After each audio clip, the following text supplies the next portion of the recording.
Good morning everyone. Political science के सभी students का एक बार पुनः मैं श्रीमती मौर्य देवी तापड़िया कन्या महाविद्यालय जसवंतगढ़ के इस यूट्यूब चैनल पर हार्दिक की गहराइयों से हार्दिक अभिनंदन एवं स्वागत करता हूं। और अब भी अगर किसी स्टूडेंट ने हमारे महाविद्यालय के इस यूट्यूब चैनल को सब्सक्राइब नहीं किया है तो सब्सक्राइब कर लो, ताकि इस कोविड जैसी वैश्विक महामारी के समय आप अपनी एक तो यूनिवर्सिटी एग्जाम और साथ में अब जो ये कोरोना नियंत्रण में होगा और विभिन्न सारी भर्तियां आएगी तो उनकी भी आप क्या कर सकते हो, हमारे चैनल के माध्यम से जुड़कर और अपनी तैयारी है उसको अनवरत लगातार है वो निकाल सकते हो।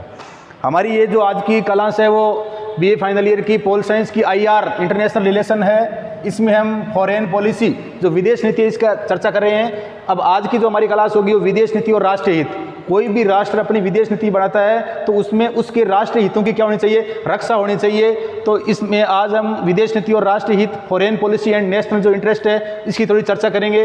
राष्ट्रीय हित है, अपने राष्ट्र के हितों को ध्यान में रखकर जो विदेश नीति है उसको तीन भागों में, या लक्ष्य है जो विदेश नीति के, उसको तीन भागों में विभाजित किया गया है। तीन प्रकार के लक्ष्य होते हैं, एक तो प्राथमिक लक्ष्य, दूसरे होते हैं मध्यवर्ती लक्ष्य और तीसरे होते हैं दीर्घकालीन लक्ष्य। तो विदेश नीति और राष्ट्रीय हित, विदेशी मामलों में किसी देश द्वारा अपनाई गई नीति को ही क्या कहते हैं, विदेश नीति कहते हैं। विदेशी मामलों में किसी देश द्वारा जो नीति अपनाई जाती है उसे क्या कहते हैं, विदेश नीति कहते हैं। और ये जो विदेश नीति होती है, ये विदेश नीति राष्ट्रीय जो हित होते हैं, नेशनल जो इंटरेस्ट होते हैं, इस पर आधारित होती है। कोई भी देश अपनी विदेश नीति इस प्रकार से बनाएगा जिससे उसके राष्ट्रीय हितों की क्या हो, रक्षा हो और उसके राष्ट्रीय हित क्या हो, पूरे हो। अर्थात विदेश नीति और राष्ट्र हित है, इनमें क्या होता है, घनिष्ठ संबंध होता है। विदेश नीति और राष्ट्र हित है, इनमें क्या होता है, घनिष्ठ संबंध है दोनों में ही। हर एक देश की विदेश नीति का उद्देश्य और प्रत्येक देश की जो विदेश नीति है उसका उद्देश्य ये होता है कि जो मेरे राष्ट्र हित है उनकी क्या होनी चाहिए, पूर्ति होनी चाहिए। मेरी विदेश नीति के माध्यम से मेरे जो राष्ट्र हित है वो क्या होने चाहिए, पूरे होने चाहिए। राष्ट्रीय हितों के आधार पर विदेश नीति में अल्पकालीन हितों का और उनकी तरह दीर्घकालीन हितों की प्रवृत्ति भी निश्चित की जाती है।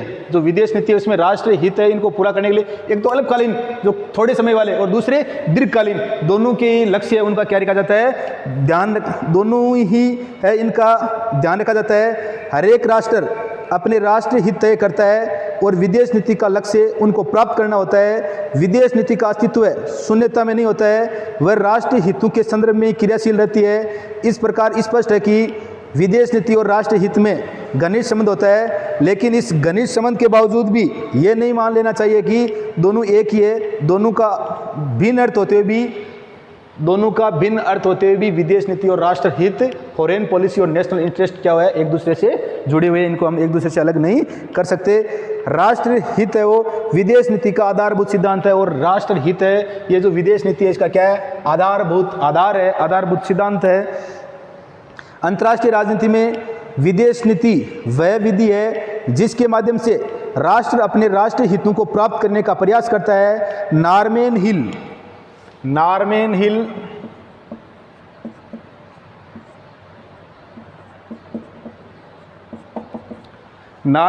के शब्दों में, या नॉर्मन हिल ने कहा है कि राष्ट्रीय हित विदेश नीति के निर्माण में प्रारंभिक बिंदु होता है। नॉर्मन हिल ने कहा है कि राष्ट्रीय हित विदेश नीति के निर्माण में क्या होता है, प्रारंभिक बिंदु होता है।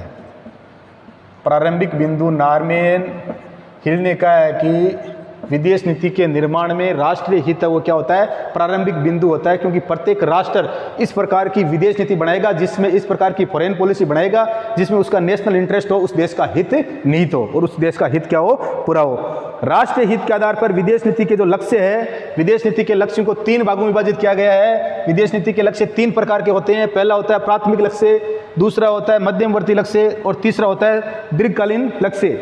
अब प्राथमिक लक्ष्य में कौन से लक्ष्य आते हैं? प्राथमिक लक्ष्यों में राष्ट्र के उन हितों को सम्मिलित किया जाता है जो राज्य की आधारभूत मान्यताएं हैं। अब प्राथमिक लक्ष्य में राष्ट्र के उन हितों को सम्मिलित किया जाता है जो राज्य की क्या है, आधारभूत मान्यताएं हैं, जो जरूरी है, जिन पर राज्य की क्या टिकी हुई है, आधार है, राज्य की नींव टिकी हुई है। तो आधारभूत जो मान्यताएं हैं वो किस में आती है, प्राथमिक जो लक्ष्य है उसमें आती है। अब इसमें आधारभूत मान्यताएं क्या है, तो सबसे पहले राष्ट्रीय सुरक्षा। प्रत्येक राष्ट्र अपनी इस प्रकार की विदेश नीति बनाएगा कि उससे उसके राष्ट्र की क्या हो, सुरक्षा हो, सुनिश्चित हो, उसकी राष्ट्र की जो सुरक्षा है उस पर किसी प्रकार का प्रभाव नहीं पड़े। तो सबसे पहले राष्ट्रीय सुरक्षा, अपनी प्रादेशिक अखंडता को बनाए रखना प्रत्येक देश की विदेश नीति का मुख्य लक्ष्य होता है। और इस लक्ष्य को ध्यान में रखते हुए एक राष्ट्र दूसरे राष्ट्रों के साथ संधियां, समझौते और सैन्य गठबंधन करता है। तो सबसे पहले राष्ट्रीय सुरक्षा आधारभूत मान्यता है वो। दूसरा है आर्थिक हित। प्रत्येक राष्ट्र अपनी विदेश नीति इस प्रकार की बनाता है जिसमें उसके जो आर्थिक हित है वो भी क्या हो, पूरे हो। तो दूसरी आधारभूत मान्यता है आर्थिक हित। आर्थिक हित विदेश नीति का ठोस आधार है और आर्थिक हित है वो विदेश नीति का क्या है, ठोस आधार है। क्योंकि अगर किसी देश के आर्थिक हित पूरे नहीं होंगे तो उस देश का क्या नहीं हो पाएगा, विकास नहीं हो पाएगा। आर्थिक हित विदेश नीति का ठोस आधार है।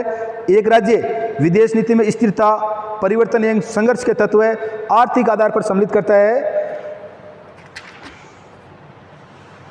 तीसरा है राष्ट्रीय शक्ति का संचय, और तीसरा इसका आधारभूत मान्यता है वो है राष्ट्रीय शक्ति का संचय।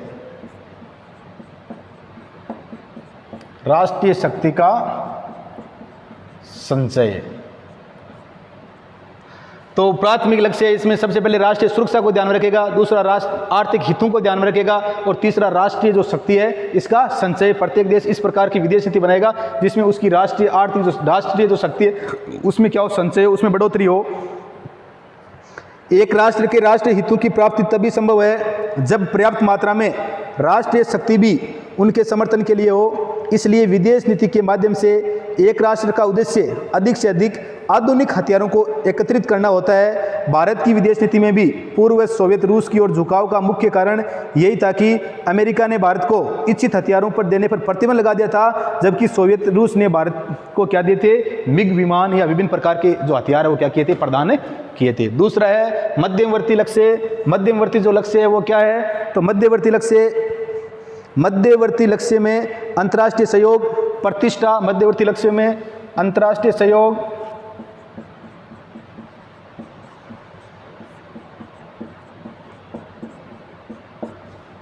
अंतर्राष्ट्रीय सहयोग है, प्रतिष्ठा है, नागरिक है। मध्यवर्ती लक्ष्य में अंतर्राष्ट्रीय सहयोग, प्रतिष्ठा एवं अपने नागरिकों के हितों की रक्षा करना सम्मिलित होता है। मध्यवर्ती लक्ष्य में अंतर्राष्ट्रीय सहयोग है, प्रतिष्ठा है, अपने नागरिकों की जो हितों की रक्षा है इनका क्या रखा जाता है, इनको सम्मिलित किया जाता है। इसमें है नंबर 1 में दबाव गुट व हित समुदाय। इसमें पहला है वो दबाव गुट व हित समुदाय। पहला है दबाव गुट व हित समुदाय। प्रत्येक राज्य में कुछ ऐसे शक्तिशाली हित समुदाय होते हैं जिनके हित अंतर्राष्ट्रीय होते हैं। ये समुदाय अपने हितों की प्राप्ति के लिए सरकार पर क्या करते हैं, विभिन्न प्रकार का दबाव डालते हैं अपने हितों को पूरा कराने के लिए। तो पहला है दबाव गुट तथा हित समुदाय। दूसरा है गैर राजनीतिक सहयोग।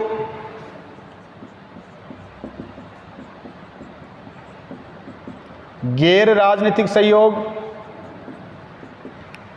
पहला मध्यवर्ती जो लक्ष्य है इसमें पहला है दबाव गुट व हित समुदाय और दूसरा है गैर राजनीतिक सहयोग। गैर राजनीतिक जो सहयोग है इसमें विदेश नीति का लक्ष्य तकनीकी, वैज्ञानिक या अन्य गैर राजनीतिक सहयोग को प्राप्त करना होता है। इसमें जो तकनीकी है, वैज्ञानिक मतलब राजनीति को छोड़कर जो गैर राजनीतिक है, तकनीकी है, वैज्ञानिक है, संस्कृति है, इनको क्या किया जाता है, इन पर है वो प्राप्त करना होता है। और तीसरा है राष्ट्रीय प्रतिष्ठा में वृद्धि। प्रत्येक राष्ट्र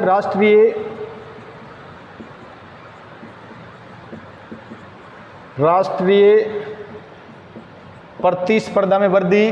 प्रत्येक राष्ट्र अपनी जो प्रतिस्पर्धा है इसमें क्या करना चाहता है, वृद्धि करना चाहता है। विदेश नीति में ऐसे कार्यक्रम भी सम्मिलित किए जाते हैं जो राष्ट्र की प्रतिष्ठा में क्या करो, वृद्धि कर रहे हो। जो राष्ट्र की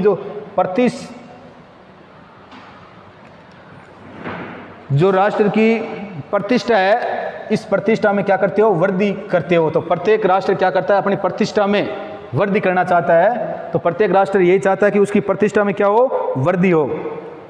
भारतवर्ष की अणुशक्ति का विकास भी, और भारत ने अपने जो अणु है या परमाणु बमों का जो आविष्कार किया था वो इसी में आता है, किसमें, राष्ट्रीय प्रतिष्ठा में वृद्धि करता है। तो भारत की जो अणु शक्ति का विकास इसी श्रेणी में सम्मिलित किया जाता है। तीसरा है, तो हमने पहले प्राथमिक लक्ष्य और 3 प्रकार की राष्ट्रीय सुरक्षा, आर्थिक हित और ठोस आधारता। तीसरा राष्ट्रीय शक्ति का संचय। दूसरा है मध्यवर्ती लक्ष्य, इसमें अंतर्राष्ट्रीय सहयोग, प्रतिष्ठा और जो नागरिक है अपने नागरिकों हितों की पूर्ति करते हैं, इसमें दबाव गुट, हित समुदाय। दूसरा गैर राजनीतिक सहयोग, तकनीकी, सांस्कृतिक ये। और तीसरा राष्ट्रीय प्रतिष्ठा में क्या होनी चाहिए, वृद्धि होना चाहिए। तीसरा है दीर्घकालीन लक्ष्य। दीर्घकालीन लक्ष्य, इन लक्ष्यों में कुछ दीर्घकालीन योजनाएं, दीर्घकालीन योजनाएं हैं, कल्पनाएं हैं, स्वैपन है। दीर्घकालीन योजनाएं हैं, कल्पनाएं हैं, वो स्वैपन इसमें सम्मिलित किए जाते हैं। किसमें, दीर्घकालीन लक्ष्य में, जिनके माध्यम से एक राज्य अंतर्राष्ट्रीय व्यवस्था में मनोवांछित परिवर्तन करने की इच्छा करता है। पूर्व सोवियत रूस की विदेश नीति में संपूर्ण विश्व में साम्यवादी क्रांति लाना। रूस ये चाहता कि पूर्व सोवियत संघ है वो ये चाहता था कि संपूर्ण विश्व में क्या लाए, साम्यवादी क्रांति है वो लाई जाए। साम्यवादी क्रांति लाना, या अमेरिका की विदेश नीति है उसका क्या था, अमेरिका ये चाहता था कि साम्यवाद को रोकना और विश्व में अधिक से अधिक क्या करना, पूंजीवाद की स्थापना करना। तो आज की हमारी क्लास थी ये विदेश नीति और राष्ट्रीय हित, फॉरेन पॉलिसी, नेशनल इंटरेस्ट थी। और इसमें हम राष्ट्रीय हितों के आधार पर विदेश नीति के जो लक्ष्य है इसको 3 भागों में, प्राथमिक लक्ष्य, मध्यवर्ती लक्ष्य और दीर्घकालीन लक्ष्य। ये क्वेश्चन है वो पक्का यूनिवर्सिटी एग्जाम में आया हुआ है और बार बार पूरा आने की संभावना रहती है, तो अच्छी तरह से तैयार कर लेना और वीडियो को लाइक, शेयर और सब्सक्राइब कर देना। जय हिंद, जय भारत।